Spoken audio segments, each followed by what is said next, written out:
Comment retailler une image? Là, dans cette vidéo, on va voir deux notions. La première, c'est le retaillage, le resize, et la deuxième, c'est le crop, cropper une photo.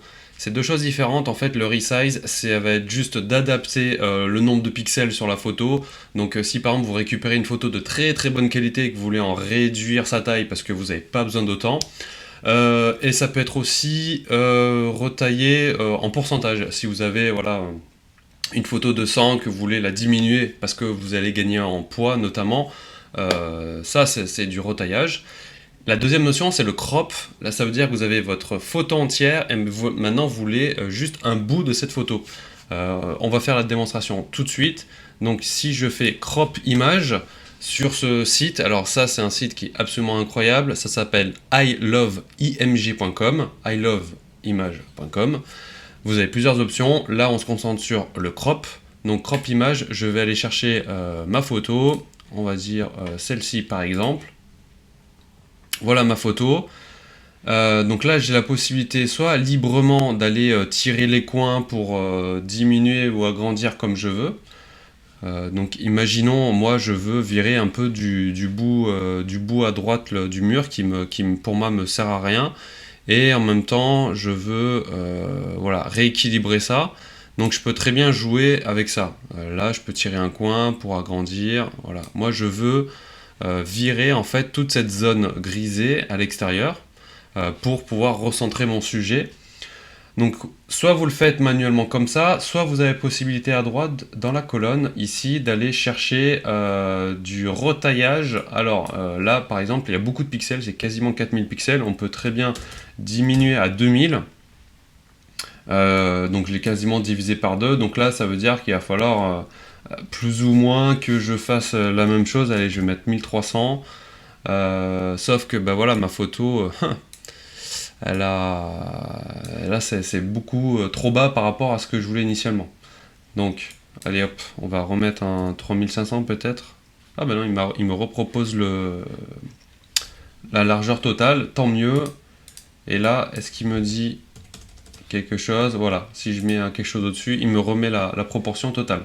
Donc là, je peux peut-être faire un 3500, et là, 2100, je sais pas, je tente un truc. Voilà. Bon, le problème de faire du retaillage comme ça, c'est qu'on ne maintient plus du tout les ratios.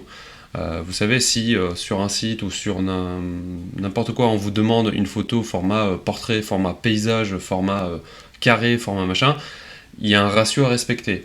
Ici, c'est complètement libre, il n'y a plus du tout de ratio, donc c'est un peu comme je veux. Sur le cas de notre site, pour nous, ça peut poser certains problèmes. La photo peut être un petit peu mal montrée. Du coup, bon, ça c'est une option de crop. Je vais quand même, pour l'exemple, finir la démonstration. Donc je la télécharge, je la mets dans mon dossier de téléchargement. Oui, je devrais donner un nom différent pour la distinguer de l'autre. Voilà. Et du coup, par rapport à ma photo initiale,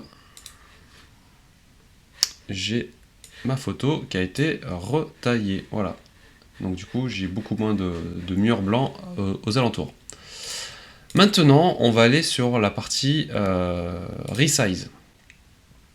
Alors, resize, pareil, je vais prendre la même photo, mais la photo d'origine.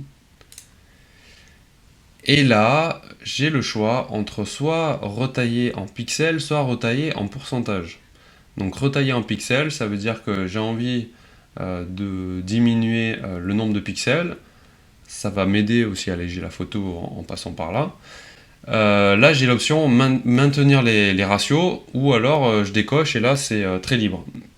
Donc là, dans l'intérêt de conserver quand même quelque chose de cohérent, vaut mieux que je garde les ratios. Par contre, j'ai vraiment envie de fortement diminuer les pixels. Donc là, le width, c'est la largeur, et le height, c'est la hauteur. Donc là, je veux 2000 de largeur, et ça m'a automatiquement changé la hauteur, parce que le ratio est maintenu. Et là, d'ailleurs, il me l'explique, je suis passé de 4460 en largeur à 2000 en largeur, et 2973 en hauteur à 1333 en hauteur. Donc ça me va très bien, c'est ce que je voulais, nickel. Autre exemple, je peux le faire en pourcentage. Donc, de la taille initiale, j'ai envie de le diminuer par 2, quoi, 50%. Bam. Je clique, je download, je vais mettre, hop, deuxième exemple. Donc voilà, on a conservé les ratios. Donc si je vais récupérer la photo et regarder un petit peu les détails, là je vois très bien que j'ai une dimension voilà, qui a été diminuée, même si elle a rebougé, voilà. Et que j'ai surtout le poids de la photo qui a largement diminué du fait du retaillage. Parce qu'à l'origine elle faisait 900 kg et là elle est basculée à 168 kg. Donc la retaille, ça fonctionne et ça fonctionne bien. J'ai un deuxième site, si vous n'aimez pas forcément celui-ci, à vous conseiller, c'est RedKetchup, redketchup.io, qui a aussi des outils vachement intéressants, notamment la compression, mais ça on le voit dans la vidéo après. Voilà, l'image resizer, encore une fois désolé, c'est tout en anglais. Là, vous allez chercher votre photo, qui est celle-ci, voilà, je ne me trompe pas. Et là, c'est peut-être un petit peu plus ludique parce que vous avez la possibilité, ici dans Aspect Radio, d'aller chercher, par exemple, le ratio 3.2 ou le ratio 4 par 3. Donc là, voilà, c'est lui-même qui va me retailler la photo ou le format 16 neuvième. Et là, le format 16 neuvième, c'est vachement intéressant pour moi parce que, par exemple, ça me fait un format paysage nickel. Donc là, je peux juste réajuster un peu la hauteur comme je veux. Voilà. Ensuite, j'ai la même chose, c'est-à-dire que je peux diminuer les pixels ou les pourcentages pour la retailler. Je peux choisir le format d'enregistrement. Est-ce que je veux du PNG? Est-ce que je veux du JPEG?